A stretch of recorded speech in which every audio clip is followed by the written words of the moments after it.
terjadi, beda suara itu adalah sunnatullah ya, biasa-biasa aja menurut saya. Perbedaan itu adalah hal yang biasa, yang sering kita lakukan dimanapun juga. Beda pendapat itu udah hal yang wajar, walaupun sama-sama pengusaha. Jangankan sama-sama pengusaha, satu rumah pun kan kadang-kadang kita beda beda beda pendapat kan, itu wajar-wajar saja.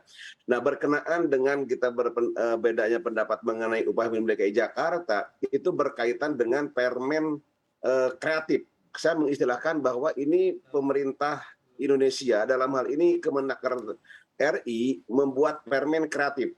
Tidak diperintah kok datang gitu loh. Padahal ini bermasalah permennya. Kenapa ini permen lahir? Nah, itu karena sedianya untuk memecahkan atau mencari masalah-masalah yang buntu antara di Dewan Pengupahan di seluruh Indonesia, baik dari pemerintah maupun pekerja ataupun asosiasi perusahaan, baik Kadin dan Apindo. Ini ternyata untuk memecahkan masalahnya tidak berhasil juga. Kita bisa dibuktikan pada sidang kemarin di DKI Jakarta tanggal 22 yang berakhir sekitar jam 14.30 berakhir, satu pun nggak ada yang sepakat. Apalagi dengan Apindo. Apindo mempergunakan PP 36, mengacu kepada peraturan yang sangat berlaku dan sangat kuat. Nah, kita lihat, saya pernah belajar tentang tata urutan tentang perundang-undangan. Di mana yang paling tinggi kan Undang-Undang 45, yang kedua langsung ke Undang-Undang, lalu ke PP, lalu ke Permen. Nah, ini PP-nya belum dirubah, PP-nya masih hidup, tiba-tiba ada Permen. Mana ada Permen bisa mengalahkan PP? Itu kategori atau kami mempertahankan hal tersebut.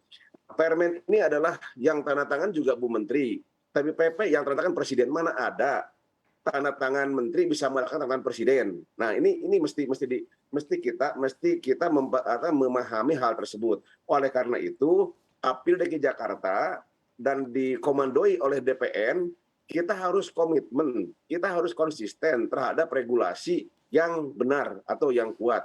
Kami tidak mau terbawa arus-arus yang kurang begitu bagus tentang regulasinya. Nah, Apindo juga, saya yakin juga sama dengan Kadin, taat regulasi, taat aturan sejak awal. Apapun, seperti apapun, asal regulasinya ada, asal regulasinya kuat dan benar, kami akan ikutin.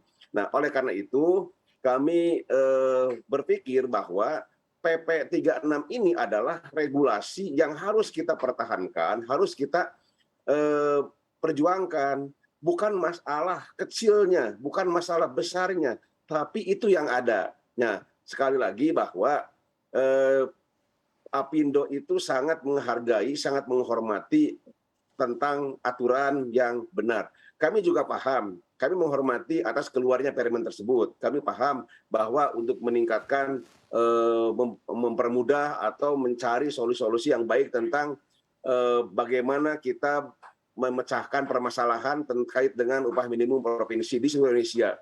Tetapi nyatanya DKI Jakarta, pemerintah sama Kadin ya, sama Kadin pun nggak sepaham, nggak sepakat, walaupun sama-sama mempergunakan Permen, apalagi dengan Apindo. Nah, ternyata Permen juga menurut saya selain ditolak oleh Apindo, Permen 18 ini ditolak juga oleh Serikat Buruh.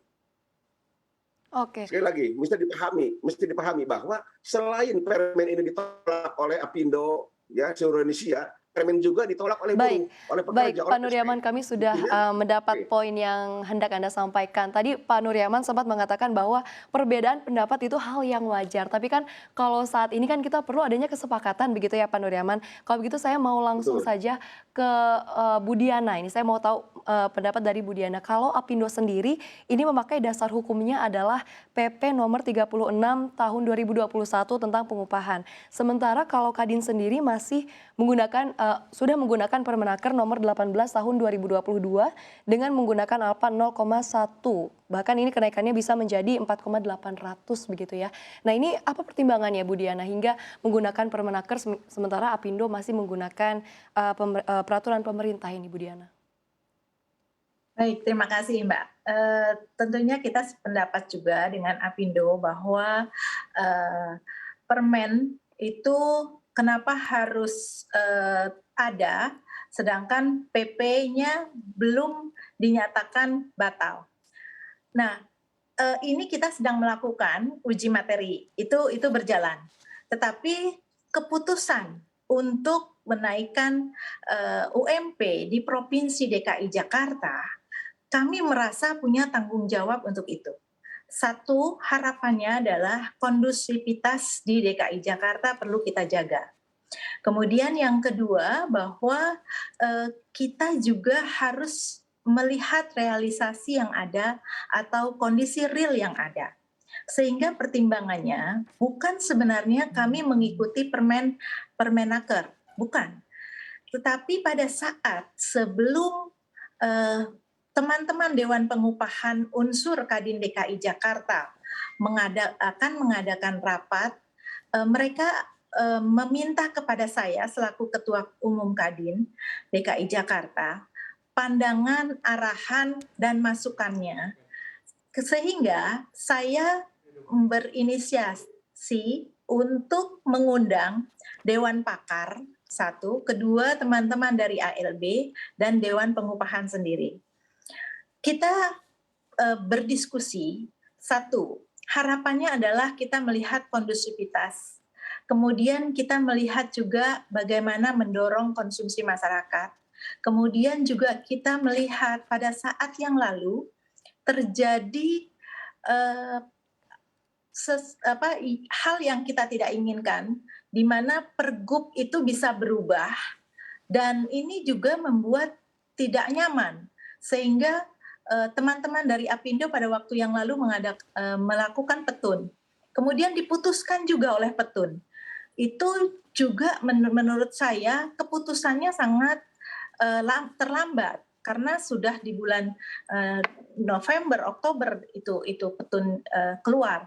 Sehingga saya berharap bahwa ayo kita minta Dewan Pakar, cobalah sebenarnya angka yang patut itu seperti apa. Kita juga tahu bahwa PP 36 kita harus isi. Kita buat formula itu. Kemudian nilainya keluar 2,6. Hal ini yang membuat pertimbangan bagi kami bahwa inflasi itu 5, kemudian pertumbuhan ekonomi. Nah, ini yang membuat kita menghitung atas dasar berkeadilan. Kita ingin bahwa masyarakat pekerja pun mendapatkan keadilan, bagaimana pengusaha pun tidak merasa terlalu terberati. Sehingga keluarlah ternyata tiba-tiba sebelum adanya Dewan Pengupahan mengadakan rapat, Permenaker yang angkanya dibuat ada formula 10%, 20%, dan 30%. Loh, angkanya mirip-mirip dengan apa yang sebelumnya kita sudah lakukan rapat. Dengan yang tadi saya sampaikan, ada asosiasi, kemudian juga ada Dewan Pengupahan Unsur dari Kadin DKI Jakarta dengan saya. Dan angka ini kami sampaikan. Baik, Bu Diana. Bu Diana, Ya. boleh ditegaskan kembali. Ini kan Permenaker maksimalnya adalah kenaikan 10%. Apakah angka ini angka yang realistis atau masuk akal begitu, Bu Diana? Kalau menurut saya dengan angka 5% itu masuk akal. Oke. Satu, kita mendekati dengan inflasi. Jangan juga pengusaha juga terlalu pelit. Saya pernah di media sosial saya sampaikan gitu.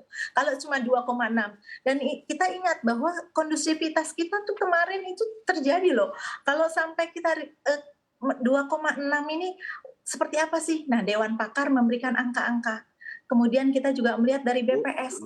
Nah, keluarlah angka 5. Sebenarnya itu angka dari Kadin DKI Jakarta. Tidak melihat ke Permenaker. Tapi kebetulan Permenaker pun mengeluarkan angka yang hampir mirip. Makanya sekarang ada perbedaan antara pemerintah Provinsi DKI Jakarta yang minta 5,6%, sedangkan Kadin tetap di angka 5,1%. Sehingga tadi sampaikan bahwa semuanya tidak ada yang sama.